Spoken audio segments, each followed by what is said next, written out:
Democratic U.S. Senate candidate Graham Platner unveiling his energy plan yesterday. Platner says he is looking to eliminate the federal gas and diesel taxes and freeze national electricity rate increases. He is also looking to get funding for clean energy projects, saying Maine needs to invest in a clean energy supply.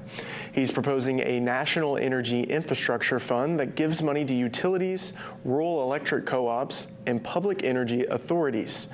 Platner says he wants to put fuel reserves at major working ports in Maine and the rest of the country, extending reserve options for farmers. Additionally, Platner says he also wants to create a national home repair program to benefit Mainers with older homes.